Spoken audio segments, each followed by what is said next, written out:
Assalamualaikum warahmatullahi wabarakatuh. Halo sahabat kanal Media Islam. Kali ini kita akan membahas Hakim bin Hizam, satu-satunya sahabat yang lahir di Ka'bah. Hakim bin Hizam bin Khuwailid satu-satunya anak yang lahir dalam Ka'bah yang mulia. Pada suatu hari, ibunya yang sedang hamil tua masuk ke dalam Ka'bah bersama rombongan orang-orang sebayanya untuk melihat-lihat Baitullah itu. Hari itu Ka'bah dibuka untuk umum sesuai dengan ketentuan. Ketika berada dalam Ka'bah, perut si ibu tiba-tiba terasa hendak melahirkan. Dia tidak sanggup lagi berjalan keluar Ka'bah. Seseorang lalu memberikan tikar kulit kepadanya, dan lahirlah bayi itu di atas tikar tersebut.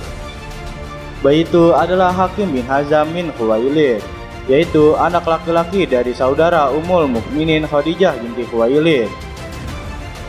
Hakim bin Hizam dibesarkan dalam keluarga keturunan bangsawan yang terhormat dan kaya raya. Oleh sebab itu, tidak heran kalau dia menjadi orang pandai, mulia, dan banyak berbakti.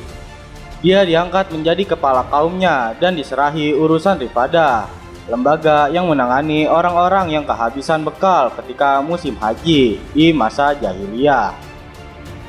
Untuk itu, dia banyak mengorbankan harta pribadinya.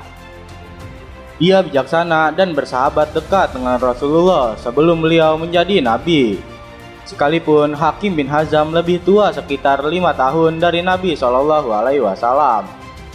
tetapi dia lebih suka berteman dan bergaul dengan beliau.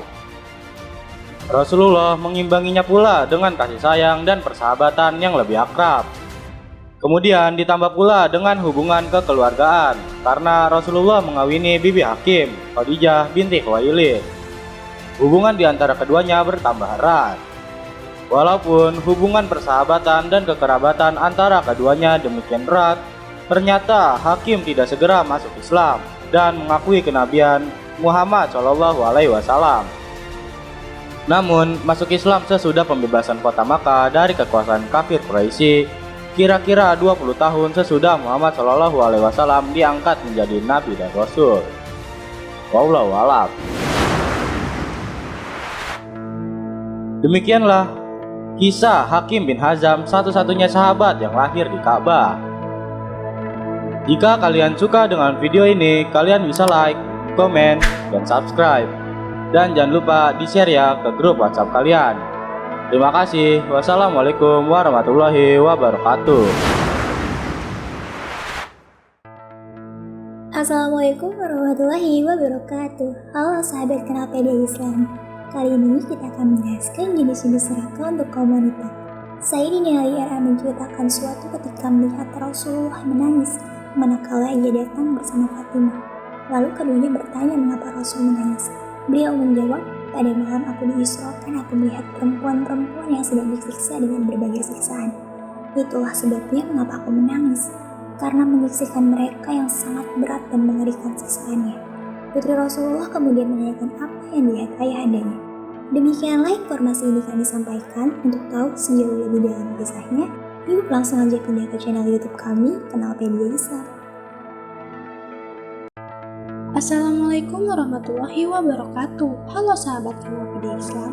Kali ini kita akan menjelaskan kisah Zahid, pemuda buruk rupa yang jenazahnya diperebutkan oleh bidadari surga. Kisah sahabat Nabi Muhammad SAW yang bernama Zahid radhiyallahu anhu yang jenazahnya diperebutkan bidadari surga. Di Arab Saudi, suku adalah sesuatu yang sangat dipandang dalam pernikahan. Siapakah orang yang mau menikahkan putrinya dengan diri putrinya Rasulullah? Jawab Zahid tersenyum dan dengan rendah hati. Demikianlah informasi yang kami sampaikan. Untuk tahu sejauh lebih dalam kisahnya, yuk langsung aja pindah ke channel YouTube kami, Kenalpedia Islam. Assalamualaikum warahmatullahi wabarakatuh. Halo sahabat Kenalpedia Islam. Kali ini kita akan menjelaskan tentang Nabi Nuh alaihi salam. Nabi Nuh alaihi salam terkenal dengan kisah kapal untuk mengarungi banjir besar. Namun, di luar bahteranya ada banyak hikmah dan pelajaran yang dapat dipetik dari kisah Nabi Nuh. Nabi Nuh adalah nabi ketiga yang patut diimani setelah Nabi Adam alaihissalam dan Nabi Idris alaihissalam.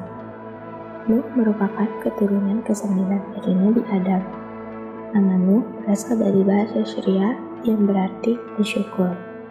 Nabi Nuh juga mendapatkan gelar dari Allah SWT sebagai Abdus Syakur.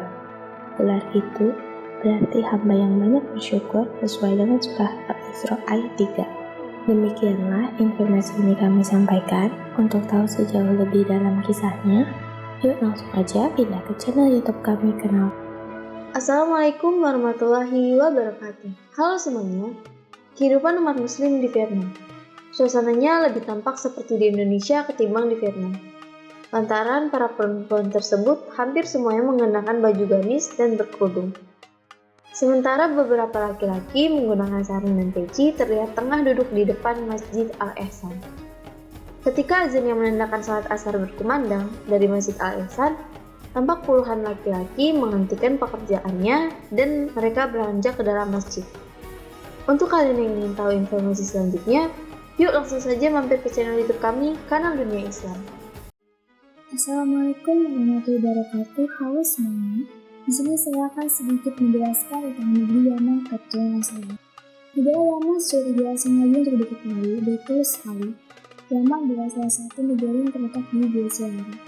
Negeri yang terkenal dengan sebutan tanah para waliullah, tanahnya para ulama besar, dan juga mempunyai Zuriya Rasul atau anak keturunan Rasulullah. Mengapa Yaman disebut kampung Zuriya Rasul? Karena di Yaman anak cucu dari keturunan Rasulullah paling banyak kembali. Insya Allah. Jika ingin tahu informasi selanjutnya, langsung saja mampir ke channel kami, Kanal Dunia Islam.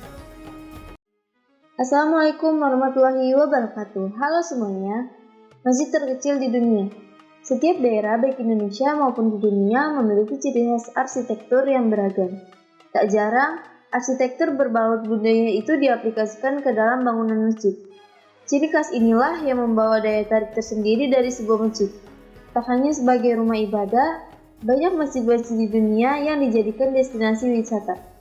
Di antara masjid-masjid yang besar dan megah ternyata ada juga beberapa masjid yang memiliki keunikan dari segi arsitektur dikarenakan kecil dan hanya dapat menampung beberapa orang saja. Untuk kalian yang ingin tahu informasi selanjutnya, yuk langsung saja mampir ke channel YouTube kami, Kanal Dunia Islam. Assalamualaikum warahmatullahi wabarakatuh. Negara dengan puasa terlama. Selama bulan suci Ramadan, umat muslim seluruh dunia merayakannya dengan berpuasa. Adapun ibadah puasa merupakan salah satu dari 5 rukun Islam yang khusus dilaksanakan pada Ramadan. Waktu puasa itu tersendiri dimulai saat subuh dan berakhir ketika matahari terbenam atau saat maghrib. Sebagai negara dengan populasi umat muslim terbesar di dunia, Indonesia memiliki waktu puasa selama kurang lebih 13 jam selama Ramadan. Namun, rupanya Indonesia bukanlah negara dengan waktu puasa terlama di dunia. Masih banyak negara lain dengan puasa jauh lebih lama. Bahkan bisa hampir 24 jam alias harian penuh. Untuk kalian yang ingin tahu informasi selanjutnya, yuk langsung saja mampir ke channel YouTube kami, Kanal Dunia Islam.